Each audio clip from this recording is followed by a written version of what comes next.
So one night, this woman drives out to the middle of nowhere to meet up with her fiancé. When suddenly, someone comes up behind her and they put a pew-pew to the back of her head, and they pull the trigger. So the woman's name is Molly, and Molly is very sweet. She's on the spectrum. She likes to vlog on YouTube. Hi, guys. And Molly really wants to get married. So one day, she gets a new job at a local prison as a corrections officer, and there, she meets this guy, Jim. And Jim is also a corrections officer, and Molly thinks Jim is fine. So Molly and Jim become work friends, then things get romantic. Here's the thing though, Jim is technically already married to this woman who we'll call Jane Doe, but Jim and Jane Doe are separated. They're in the process of getting a divorce. They're just waiting for the divorce to be finalized. No big deal. Molly and Jim officially start dating anyway, and things are going great. They're together all the time, going on vacations to Disney World in Mexico. She introduces Jim to her family. Her family doesn't really like Jim, but whatever, they're in love. And then finally, after Molly's been dating Jim for 7 years, Jim's divorce gets finalized, and Molly sees this as her opportunity. I mean, she wants to be with Jim. She wants to get married. She wants to move in with him like they're not even living together. So she goes out and proposes to him, and he says yes, and boom, they start planning the wedding. And she's excited like she's finally gonna get married.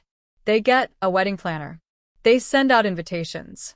Then a few weeks before the wedding, something terrible happens. Jim's ex-wife, Jane Doe, she gets into a horrible car accident, and it's bad. This accident is so bad, she gets put on life support. And Jim, he comes to Molly and he says, hey, we need to reduce the guest list at the wedding because most of his family is going to be in the hospital trying to support Jane Doe. And Molly, she's a good person, so she's like, yeah, that's fine. And then shortly after, Jane Doe's in the hospital. She's still on life support, and Jim and his family decide to pull the plug. Sadly, Jane Doe passes away. So then Jim, he feels like he may have to call off the wedding because his family is really torn up about his ex passing away. Now, despite how bad Molly wants to get married, she totally understands. Now remember how I said Molly's family doesn't like Jim? Well, Molly's brother, this guy who thinks Jim is an absolute turd, he goes to Molly and he's like, are you sure Jane Doe is Jim's ex-wife? Because I can't find any record of Jim being divorced from her. Now Molly, she dismisses this, but it starts to put doubt in her head. Then fast forward to the week of their wedding, and Jim and Molly go to get their marriage license, and the county clerk asks them if Jim's ever been married before, how did his last marriage end, like standard stuff.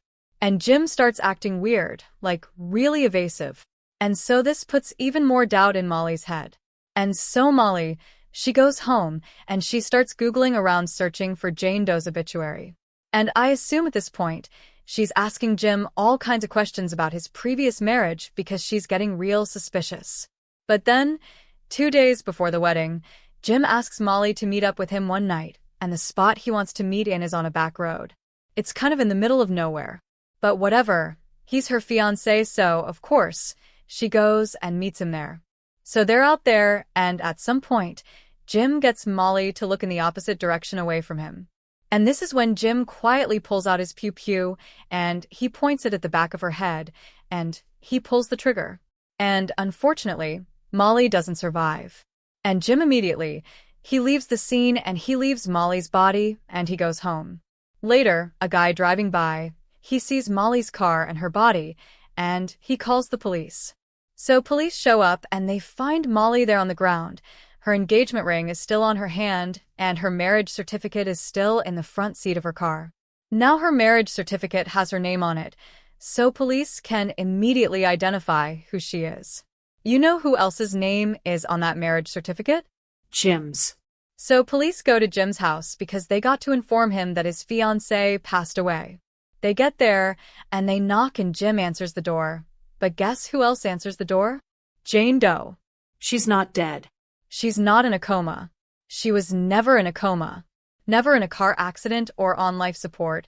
Jim made that all up. Not only that, she and Jim had never divorced. They had never separated. They had never even talked about getting a divorce. As far as she knows, she and Jim have been happily married for the last 23 years. That's how long they've been married. Jim has been living a double life. married to Jane Doe, secretly dating Molly while telling Molly that Jane Doe is dead. Then allegedly, when Molly got too close to finding the truth, Jim lured her out to the middle of nowhere and he unalived her. So Jim is arrested. Here's his mugshot. He goes to trial. He's found guilty of first-degree murder, and he's sentenced to life. And pretty quickly Jane Doe divorced him. Good for her. And all this happened in Misery, so shout out to Misery.